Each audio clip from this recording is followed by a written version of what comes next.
पूछते थे कि ये सुहेलदेव कौन है। यही बात नेताजी ने कहा, इस देश में 585 राजा और 585 राजाओं में अगर सभी राजाओं को लोग क्या कहेंगे?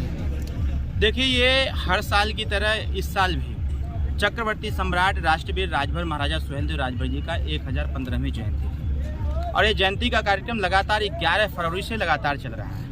अभी मैं कल चंडीगढ़ में अपने कार्यक्रम को संबोधित किया, सुहेलदेव जयंती के कार्यक्रम को, और सीधे कार्यक्रम करते हुए मैं सीधे यहाँ गाजीपुर की इस धरती पर आया हुआ। तो आज का जो मूल कार्यक्रम था और उस कार्यक्रम का जो मूल प्रस्तावना थी वो थी राजा सुहेलदेव राजभर जी की जयंती। क्योंकि कहा जाता है कि जो समाज अपना इतिहास नहीं जानता, अपने बड़े बुजुर्गों की कदर नहीं करता, और समाज इस देश में कभी तरक्की नहीं कर सकता। लोगों के द्वारा भी कहा गया है कि जिसका इतिहास नहीं होता उसका विकास नहीं होता है। आज भी इस धरती पर ऐसी ऐसी जातियां हैं जिनका गौरव में इतिहास है, लेकिन उसके इतिहास को न तो लिखा गया, न तो पढ़ाया गया, न तो बताया गया। कहीं ना कहीं ऐसे लोगों को भी हम लोग लामबंद कर रहे हैं कि जो जिनके इतिहास को दबा दिया गया, जिनके इतिहास को इतिहास के पन्नों में नहीं लाया गया, ऐसे लोगों को जगाया जाए और जगा करके उनको आगे बढ़ने का अवसर दिया जाए और उनको बताया भी जाए। पिछले दिनों पुलिस भर्ती निरस्त की गई, क्या कहना चाहेंगे? नहीं, स्वाभाविक तौर पर है। देखिए, ये होना भी चाहिए था, क्योंकि जिस प्रकार से उत्तर प्रदेश सरकार की मंशा है कि कोई भी एग्जामिनेशन हो, कोई भी एग्जाम हो, उसको साफ सुथरी तरीके से कराया जाए। सरकार ने पाया कि यूपीपी के जो एग्जाम पेपर थे वो व्हाट्सएप ग्रुप में बहुत तेजी से वायरल हो रहे थे। तो हम लोग भी इच्छा थी कि इससे बहुत सारे बच्चे इस अवसर से कहीं ना कहीं वंचित रह जाते और धांधली होती। तो इसलिए मुख्यमंत्री जी को भी हम लोगों ने पत्राचार के माध्यम से अवगत कराया था कि इस एग्जामिनेशन को निरस्त करते हुए फिर से सुचारू रूप से समय लेकर के इस यूपीपी की भर्ती को संचालित किया जाए। अखिलेश यादव और राहुल गांधी की जोड़ी कितना कमाल कर पाएगी?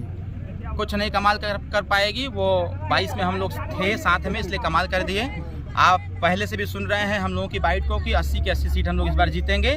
72 सीट तो भाजपा जीत रही है और 8 सीटों पर लड़ाई चल रही है। वो 8 सीटें जब तक हम लोग आ गए उत्तर प्रदेश के पूर्वांचल में, वो 8 सीटें जीत करके इस बार अखिलेश यादव जी को अंडा बेचवाएंगे। बीएसपी में लगातार टूट हो रही है, क्या कहना चाहिए?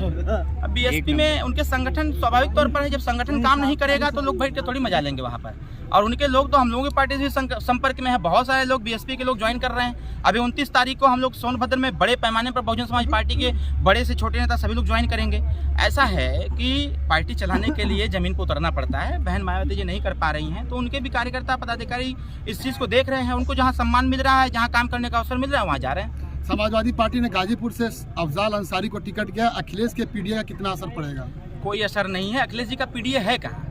अखिलेश जी तो खुद ही कंफ्यूज है कि ये पीडीए किस चीज़ का है। अभी लखनऊ में उन्होंने अपना एक इंटरव्यू दिया कि पीडीए मतलब पिछड़ा, दलित, अल्पसंख्यक। जब बनारस में आके लोगों ने पूछ दिया कि आप सामान्य वर्ग के विरोधी हैं क्या, तो कहना ना, पीडीए मतलब कि पिछड़ा, दलित, अगड़ा, फिर अल्पसंख्यक छूट गया। वो खुद ही कंफ्यूज है। उनको 3 इडियट पिक्चर देख लेना चाहिए था। धन्यवाद। 3 इडियट